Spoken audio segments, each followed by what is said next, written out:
En we zijn terug. Mijn naam is Roberto en in deze video deel ik een race setup voor Imola op F1 22. Deze setup heb ik gebruikt voor een 50% race en de auto reed geweldig. De auto lag de hele race op rails en ik had continu vertrouwen met de auto, zelfs met versleten banden. We kunnen natuurlijk niet anders dan op Imola rijden in de Ferrari. En vind je deze video leuk? Hit dan de like button en abonneer om altijd op de hoogte te blijven van mijn laatste F1 22 video's. Laten we beginnen.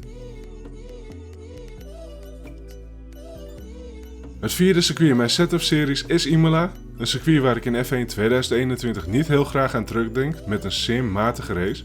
Ik had niet veel geoefend in die week en ik kon maar geen snelheid vinden in F1 2021 op Imola. Dus voor de race had ik besloten om met zeer weinig downforce te gaan rijden, om dan met hoop van zegen een redelijke quali te rijden en in ieder geval op de rechte stukken mega veel snelheid zou hebben om mensen voor mij in te kunnen halen, maar vooral als doel om geen plekken te verliezen. Volgens mij kwalificeerde ik 5e of 6e voor de race en toen de lichten uitgingen had ik echt een mega start. Ik denk mijn beste start ooit. Ook dankzij mijn setup had ik mega veel topsnelheid en pakte ik er meteen 3 plaatsen bij de start. Totdat mijn teamgenoot een beweging maakte om iemand te ontwijken. Dit veroorzaakte een enorme crash met maar liefst 5 tot 6 auto's die erbij betrokken waren. Een van deze auto's raakte mij vol aan mijn zijkant, waardoor ik sideport damage had en enorm veel last had van drag op de rechte stukken. Dus mijn setup, dat gefocust was om in ieder geval snel te zijn op de rechte stukken, leverde niets meer op door de schade. En ik kon deze schade ook niet meer herstellen in de pits, dus ik was de gehele race enorm traag op de rechte stukken. En volgens mij eindigde ik ook op P6 of P7. Dan nu naar F1 22. Imola staat gelukkig weer op de kalender en dat is maar goed ook, want ik vind het een prachtige baan. Ik hoop ook iets meer snelheid te vinden op deze baan in F1 22 en dat is met deze setup in ieder geval goed gelukt.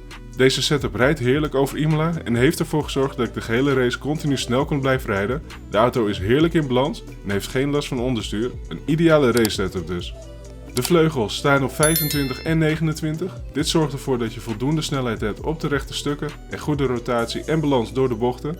Je kunt ook met een paar tikjes minder rijden als je iets sneller wil zijn op de rechte stukken. Of er wat vleugel bijzetten als je iets sneller wil gaan door de bochten. Zelf vond ik 25-29 ideaal op Imola tijdens de race. Het differentieel staat op 62% en 53%. Je kunt on-throttle ook iets lager zetten als je moeite hebt met tractie uit de langzame bochten. Tijdens mijn hotlap zag je deze bijvoorbeeld op 60% staan, maar je kunt het ook nog iets lager zetten, bijvoorbeeld naar 55%. Wil je nog iets meer rotatie als je geen gas geeft, dan kun je off-throttle verlagen van 53% met 1 klik. Of als je juist iets meer stabiliteit wil, deze op 54% zetten. Camber en tow is weer net zoals in F1 2021 rechts, links, links, links. Dan de ophanging, deze staat op 9.2, 9.2 en 3.5. Wil je nog iets veranderen aan de setup door bijvoorbeeld de auto wat meer rotatie te geven, dan kun je rear suspension en rear anti-rollbar verhogen met 1 klik. De rijhoogte was voor mij prima en ik had ook geen vloerschade, wat ideaal was op een baan als Imola waar je echt over sommige curves moet springen. De remmen staan weer op 100 en 50%. Dan tot slot de banden, deze staan helemaal vol. Voor mij kwam dit precies goed uit en kwam mijn bandentemperatuur niet boven de 102 graden. Merk je dat je banden wel iets te heet worden, dan kun je deze verlagen totdat ze wel in de juiste window blijven. Heeft deze setup jou geholpen? Geef de video dan een duimpje omhoog en abonneer als je dit nog niet hebt gedaan voor meer F1 22 video's. De komende dagen en weken delen we nog veel meer race setups voor F1 22, zodat jij jouw rondetijden kunt verbeteren op elke baan. En bedankt voor het kijken en tot de volgende video.